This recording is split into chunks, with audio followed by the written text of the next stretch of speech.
Yeah, I know. Potatoes, and now here we are. This prophecy is how they enslave us! I have to get the bullshit local question out of the way. Okay.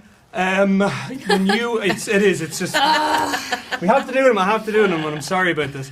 Are either of you familiar with an Irish delicacy? Because obviously Dune is about spice and it's about power and all the rest of it. Are either of you familiar with the spice bag?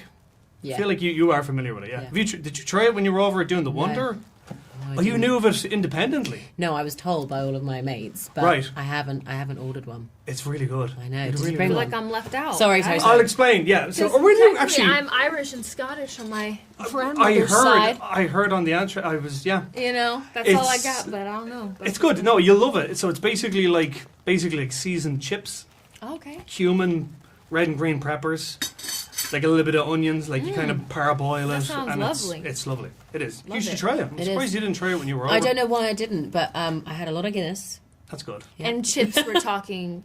French Not- fries, French yeah, fries. yeah. Yeah, Okay. French fries. But Because you for a call second them- I was like, no, chips. I'll make them all soggy, and then I was. But they're not yeah. French fries; they're chips. They're There's a They're different- like wedge kind of potato Yes. wedges Yeah. more so. Yeah, and like they're vegan too. Like you can get tofu in it, you can get Love. chicken, you can get a little bit of pork. It's lovely. A serious question about Dune and kind of I remember when I was talking to Denis Villeneuve for the last film, he talked about how kind of like femininity and power was a big kind of part of what he was inspired by. And I'm wondering, I mean, I suppose like given the rollbacks with Roe, given just general sexism in the world, how do you kind of find trying to access your characters as powerful beings, even though women are generally marginalised in the real world? That's a big one. Yeah. Well, Sorry. I think. straight after Spice Bag. Yeah. Yeah, I know. Potatoes, and now here we are. Let me just direct myself back into serious mode. Sorry. No, it's okay. I think that is a powerful question. I think what I appreciate about Denis' interpretation and the way he approached all the female characters in this is testing the limits. I think of what strength means in different manifestations. I think we've said a lot about how our characters, yes, they're strong female characters, but what does that mean and how do they present themselves? I think there's a fieriness over here. There's a sense of very outward, passion and expression, Yeah. and I think kind of almost she just lives in the now, Yeah. and everything is so fierce and strong because she has no other choice but to do that. She's a fierce defender and protector of people that she loves, and it manifests in this kind of way. Whereas Princess Irulan has a whole different way that her strength is manifested and portrayed, which she obviously can speak on, but did beautifully.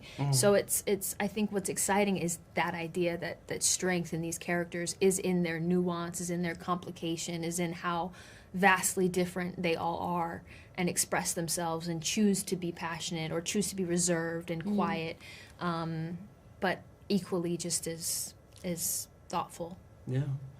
I mean, when you're playing kind of characters like this that are, I mean, not, there are obviously kind of real world parallels or anything, but I mean, were there any kind of specific ones that either one of you were drawing on to kind of, I guess, give you a better understanding to the characters? No, I would say Princess Irulan is probably. I've never played a character like her before.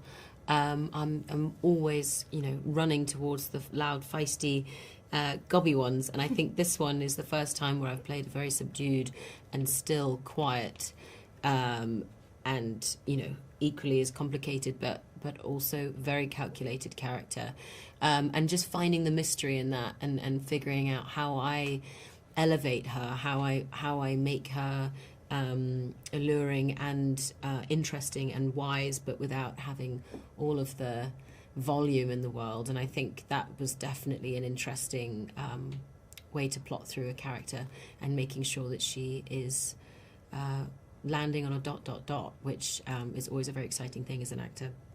So did I pull anything from my life? Or even just the real world, I guess. Yeah, probably. I think there's something very eerie about people in power because they they're not hectic at all. Yeah. They're actually very measured and they are very calm, and it's always to do with the fact that they're not faced with anything. They are behind the walls and they can be as calm as they want to be. So I think I was probably playing with that a lot.